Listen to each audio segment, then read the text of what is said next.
Well, welcome to Executive Insights, where we sit down with Columbus's C-suite and business ownership.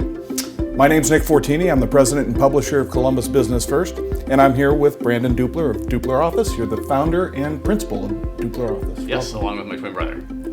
Terrific. Well, welcome. Thank you for being here. Yeah. Before we get started, why don't you tell us a little bit about yourself and tell us about your business? Sure. We started our company in 2006. We really exist to help leaders and folks connect their vision to their physical space. So we're seeing a lot of that change right now. We're going to talk a little bit more about that. But our goal is really to connect folks with their physical environment and help create a great interior design and spaces for people to work and heal and learn. Terrific. Well, let's get to it. Yeah, people are getting back to work. What are you seeing? What are you experiencing? How are people re-engaging and getting back to work, and who's doing it well? Sure, great question. I think what we all learned was working from home works. So a lot of organizations shifted the first part of March of 2020 and sent their folks home not really knowing if it was going to work, and have found out that it works. I think that with that being a success, there's also been a loss. There's a loss of human connection. There's a loss of culture development, internal brand development that a lot of organizations are really concerned about, and a lot of research is showing that companies are going to continue to invest in their space to bring that back. So what we're seeing, it really there's three sort of core components. It's really about user experience. So think about a year ago, you were required to come to your office or your desk spot or work spot, right? Today, you get to choose, like, am I going to work at home? Am I going to work at the coffee shop? I'm going to work at my office. So user choice is a big part of what organizations are trying to define and put boundaries on. And the next is really adaptability. So most spaces don't support the type of collaboration and gathering space that they may need today. Technology is driving a lot of that. So when we think about the different levels of Zoom and having now part of your meeting hybrid at their home, half of their meeting is in the conference room, how does that all really work, and does it work? And so the technology integration of adaptable space, and then the physical space needs to get modified to support that. And then lastly, it's defining what is your hybrid work model. So everyone has a different model. There's no magic bullet. We don't have one big company in North America saying this is how it's going to work well. The ones that are making it work well are really focused on defining that, right? And so, and it's very specific to their core business. And there's certain folks within their organizations that need to be at work every day and need to be in that office environment for that function, and others that don't. So it's really defining the hybrid work model and then supporting and meeting the workforce where they are. Yep. I would say bottom line is really culture and connectivity and social cohesion are driving these decisions way more than financial, like it may have been in the past. Yeah, in our own organization, we're 44 markets across the country. The first thing our CEO did was hire a consultant. Yeah. And we've been surveyed, and they ask us some very direct questions about, what you like about working there, what don't you like about working there, how has your attitude changed since COVID?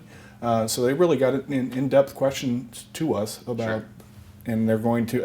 I assume that's going to inform their decisions when we do start to take a look at coming back in earnest. Yeah, definitely.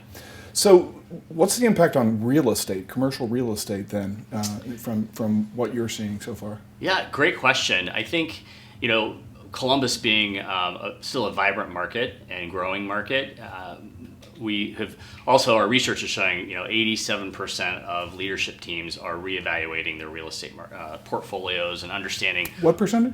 87% Wow. of leaders. Okay. So I think what that's driving is it's not this mass exodus of space. It's really redefining what the space needs to be to support the work. And I think that's an exciting opportunity for us and also for the design community to reevaluate what types of spaces need to be built to support this new work experience that these companies are trying to figure out. And it goes back to the adaptability model, where they may not get it the first round. So they may convert space and test it and then redo it again in 6 to 9 months. So we see it's going to be pretty cyclical.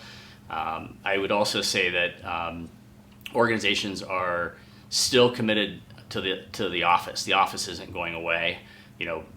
Months ago there was a thought maybe we wouldn't ever need an office again. The reality is more than ever, organizations are realizing we need that space. Yeah. And I think that the